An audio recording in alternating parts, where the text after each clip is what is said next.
tanggapannya dengan sosok Widya ini Bang? Saya melihat dia itu, pertama dia banyak tahu. Yang kedua, pertanyaannya dari mana dia tahu? Berarti ada kemungkinan informan atau narasumber. Termasuk juga dia mengomentari saya. Nah, gitu loh. Jadi ya harus diperiksa dia, apa keterangannya itu dapat dipertanggungjawabkan apa tidak.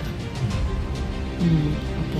Nah, mungkin kan kita mau bertanya-tanya gitu ya Bang, apakah dia maksudnya bisa dipertanggungjawabkan atau enggak. Menurut Abang sendiri dari keterangannya yang sangat meyakinkan ini, banyak betulnya nggak nih Bang menurut Abang?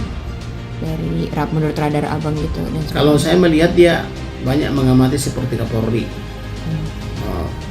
Kemudian membuat penjelasan. Kalau menurut saya masih perlu diverifikasi tentang pengetahuannya dia itu. Tapi layak nggak dia ini diperiksa juga Bang dalam kasus ini? Layak. Bang? Tapi masalahnya kita nggak tahu siapa dia. Karena hanya fotonya yang marak mengomentari pejabat negara, tapi tidak tahu siapa itu. Kemana keberadaannya, apakah orang Indonesia, apakah orang luar negeri. Nah katakanlah orang Indonesia tapi di luar negeri kan gitu. Kita juga kan tidak ada yang tahu gitu ya Bang, apakah dia memberikan semua pengetahuannya nih kepada penyidik dan sebagainya. Kalau menurut Abang sendiri, apakah dia memberikan bukti dan sebagainya ke penyidik atau mungkin masih seperti apa nih Bang? Kalau saya melihat dia itu ya hanya kata-kata dia aja. Karena dia tidak mungkin datang ke penyidik kan. Tapi dia memberikan ulasan-ulasan dan disertai dengan video gitu. Oke. Pak, Bang kemarin Ibtu Rudiana diperiksa nih di Propam. Mungkin seperti apa melihatnya? Kalau saya melihat Ibtu Rudiana diperiksa di Propam itu wajar-wajar saja. Saya dengar ada 15 pertanyaan. Karena sekarang orang itu mengaku tidak melakukan yang 8 orang itu ya. Pertanyaannya adalah 8 tahun lalu kok mengaku mereka membunuh dan melakukan atau menerangkan berbagai perbuatannya. Kok tahun ini tiba-tiba semua mengaku tidak melakukan. Nah, jadi pertanyaannya apakah polisinya benar-benar sesat? Kemudian jaksa dan hakim dan penasihat hukumnya sesat, kemudian pengadilan tinggi sesat, kemudian Mahkamah Agung sesat. Karena ini banyak yang mengadili, tapi kan tidak semestinya mereka dipukuli. Yang dipukuli katakanlah misalnya kalau benar ya di kepolisian, tapi di hakim kan tidak dipukuli, pengadilan tinggi kan tidak dipukul, Mahkamah Agung kan tidak dipukul, tapi kok mereka semua dikatakan bersalah kan gitu. Bang, tapi mereka seyakin itu, sekuat itu untuk membela dirinya tidak bersalah sampai mengajukan ke PK gitu semuanya. Mungkin seperti apa tanggapannya Bang melihat ini? Kalau mereka mengatakan tidak bersalah, tidak semudah itu. Hakim akan bertanya, kamu 8 tahun lalu kok mengaku bersalah? Kok 8 tahun lalu kamu bisa menerangkan si A, si B, si C begini-begini gitu loh. Ada perbuatannya. Terus membonceng siapa dan menendang apa kan gitu. Kok tahun ini semua mengaku beda kan gitu ya. Berarti dengan mereka mengajukan PK ini bisa dibilang gitu ya Bang, artinya mereka juga membahayakan diri mereka sendiri ya Bang, karena memberikan jelas, kesaksian palsu. kalau misalnya mereka mengaku tidak ikut bersalah tapi tahun lalu bersalah, itu memberikan keterangan palsu. Demikian juga saksi, karena 8 tahun lalu mengatakan menendang segala macam, terus memperkosa, membunuh dan sebagainya. Kok tahun ini bilang dia tidak bersalah? Ada apa? Itu namanya memberi keterangan palsu. Karena ketika temannya terdakwa 1, 2, sampai 8 itu misalnya jadi saksi misalnya terhadap terdakwa 1, maka terdakwa 2 sampai terdakwa 8 itu saksi. Nah, ketika dia bersaksi berarti dia memberi keterangan palsu dong. Nah, gitu loh. Demikian juga saksi yang dari luar. Oke.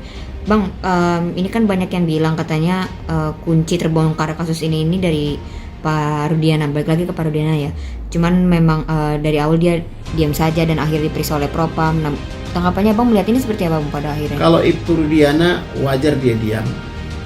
Dia kan anggota Polri. Sebagai anggota Polri tentu sedikit lebih berbicara. Tapi jika diperlukan dia akan memberi keterangan kepada Propam. Karena anak dia juga korban. Kemudian Vina juga. Maka oleh sebab itu kita turut berduka cita kepada Ibtu Rudiana dan mengatakan turut prihatin. Tapi kalau para pelaku ini mengatakan dia tidak melakukan, nah itu menjadi bahan pertanyaan gitu. Sebagai anggota Polri yang mungkin diam saja tapi akhirnya diperiksa juga, ini menurut Abang worth it nggak nih, untuk layak nggak Pak Rudiana diperiksa akhirnya di Propam atau seperti Kalau apa? menurut saya itu wajar diperiksa Propam karena semua mengatakan yang ke-8 itu tiba-tiba tidak bersalah. Demikian juga saksi-saksinya itu. Wajar dia diperiksa Propam karena perkataan yang 8 orang ini. Oke. Bang, ini kan kemarin Peggy Setiawan akhirnya mengikuti sidang perdana pra peradilan ya. Mungkin menurut Abang sendiri sia-sia kah atau seperti apa Bang? Karena kan dia sendiri dengan sekuat itu ya mengaku tidak bersalah. Atau Kalau seperti menurut saya Peggy Setiawan ya, dia mengatakan dia tidak bersalah. Dia melakukan pra peradilan. Itu sudah benar. Benar enggak dia tidak ikut serta melakukan pembunuhan itu atau rekayasa polisi? Kalau Peggy Setiawan misalnya tidak melakukan pembunuhan itu, maka saya rasa dia akan bebas dari pra peradilan. Yang kedua, bisa melaporkan juga ke Propam. Selain itu bisa juga melaporkannya ke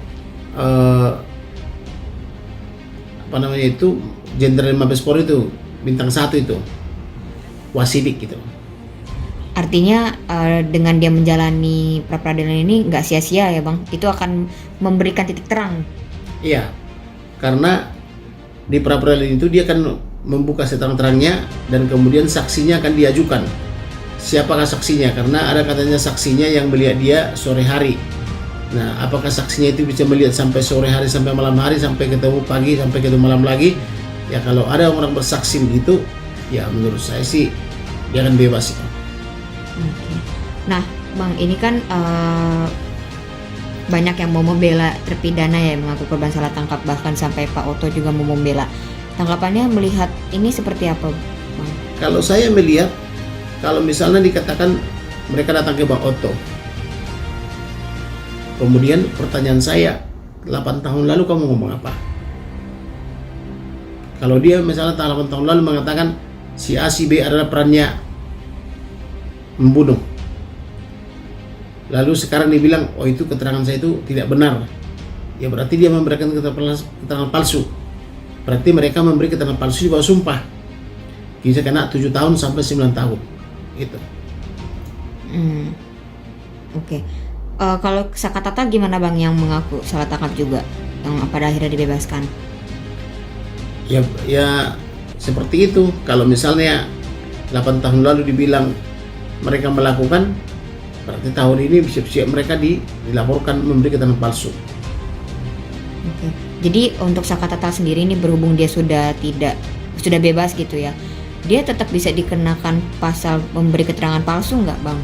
Ya jelas, karena 8 tahun lalu dia ngomong apa berbeda dengan tahun ini.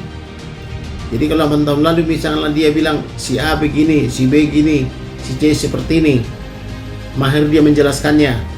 Tapi kemudian 8 tahun kemudian misalnya dia cabut, itu semuanya keterangan palsu gitu loh di dalam hukum itu. Jadi hati-hati memberi keterangan, karena memberi keterangan itu para hakim itu harus hati-hati, karena majelis hakim menanyakan apakah keterangannya atau bukan.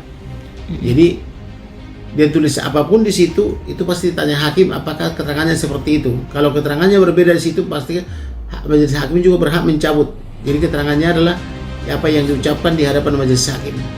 Walaupun Saka Tata mengaku dia juga dipaksa, berarti itu tetap berlaku Iya. Dia ya Bang?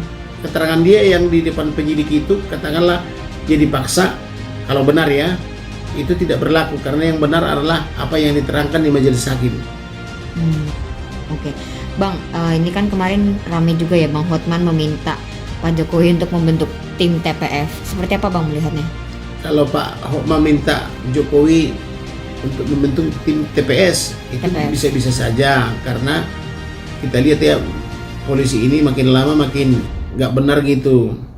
Jadi itu makanya sebabnya saya katakan polisi itu tidak lagi berasaskan tamat SMA saja, karena selama ini kan polisi kan hanya tamat SMA, kursus 3 bulan atau 6 bulan, pulang-pulang petantang-petenteng kan begitu. Jadi oleh karena itu ke depan polisi harus latar belakang sarjana hukum, kemudian sarjana lain. Jadi inilah waktunya polisi Indonesia harus tingkatkan taraf pendidikannya minimal sarjana hukum. Jadi yang sarjana hukum itulah yang ditempatkan nanti di tingkat penyidikan gitu. Jadi supaya lebih mudah memahami kasus setiap orang gitu. Ini kan banyak pro kontranya ya Bang, banyak juga ahli hukum senior gitu yang menilai justru permintaan Bang Hotman ini melecehkan pengadilan, jaksa kita dan sebagainya. Dan mereka juga mempertanyakan urgensinya gitu. Kalau dari Abang sendiri urgensinya berarti lebih kepada pendidikan kepolisian ya? Kalau saya melihatnya kepolisian itu udah terlalu rendah pendidikannya, karena mereka rata-rata sama SMA. Jadi ke depan itu mereka itu minimal sarjana, minimal ya sarjana. Kemudian setelah berpraktek menjadi S1 dia ambil lagi S2 S3 gitu loh. Jadi karena mereka berhadapan dengan masyarakat di mana rata-rata pengacara rata-rata S2 S3 sekarang ini. Berarti Abang setuju dengan Bang Hotman ya untuk dibuatnya TPF? Ya, saya setuju dengan Bang Paris. Oke, Abang banyak yang meminta Abang nih untuk jadi kuasa hukum Peggy, tapi Abang sendiri menolak dan banyak yang kecewa gitu Bang oleh dengan itu. Mungkin tanggapannya gimana? Saya lebih tertarik membela korban. Oke. Karena Pina ini kan kita tahu kan dia dibonceng oleh Peggy, Eki ya. Nah kemudian dia korban dipukuli, kemudian setelah dipukuli Muhammad diperkosa. Jadi saya lebih tertarik membela korban daripada membela pelaku. Jadi oleh karena itu saya menyatakan dari lubuk hati yang paling dalam turut sedih dan prihatin, karena mengapa orang seperti itu mampu melakukan perbuatan seperti itu, membunuh dan memperkosa, itu sangat biadab menurut saya. Oke, Abang, tapi walaupun Abang sendiri lebih membela korban daripada pelaku ini ya kan, petunjuknya kan bukan kepada Peggy Setiawan gitu. Banyak yang meyakinkan gitu untuk Peggy Setiawan ini bukan pelakunya atau salah tangkap juga. Kalau Peggy Setiawan menurut saya kenapa dia namanya sampai 3? Kata polisi ya, kata polisi namanya 3. Kata polisi juga KTP-nya sampai 3. Demikian juga orang tuanya. Orang tuanya memperkenalkan dia bukan anaknya tapi ponakannya. Nah, oleh karena itu sebaiknya dipertanggungjawabkan itu atas dasar apa dia punya nama atau punya KTP sampai 3 gitu. Oke, Bang, berhubung terpidana nih, para terpidana banyak yang mengajukan PK dan yakin bahwa mereka ini tidak bersalah. Mereka ingin meminta kuasa hukum kepada Abang seperti apa kira-kira nih? Kalau mereka minta tolong sama saya, terus terang saya mohon maaf dengan sebesar-besarnya saya belum tertarik, tapi saya lebih tertarik membela Pina. Karena Pina itu kan sama Eki itu kan, sama Eki ya, itu benar-benar korban diperkosa dan dibunuh. Jadi biarlah pengacara yang lain gitu. Berarti Abang menolak untuk membantu para terpidana ini ya Bang? Biarlah pengacara lain yang membela mereka. Oke. Bang, satu lagi nih, Abang mungkin melihat kasus ini seperti apa sih Bang? Kasus ini sangat menarik karena ada film yang membuka ini semua. Sudah 8 tahun berlalu dan kemudian ditangkap pelakunya yaitu Peggy Setiawan, kata polisi ya. Kemudian diketahui KTP 3, orang tuanya 2, atau namanya 3, orang tuanya 2 gitu loh. Kemudian kendaraan bermotor juga kata polisi dari 8 tahun lalu ditemukan ada sama Peggy Setiawan atau STNK-nya. Kemudian namanya juga sama dengan Peggy Setiawan. Kemudian ijazah SD, SMP, SMA katanya dari Cirebon juga. Jadi kebenarannya itu biarlah polisi Tapi menurut saya biarlah lebih bagus ini diperadilankan, kemudian dilapor propam, kemudian dilapor ke wasidik, biar terang semuanya. Terima kasih.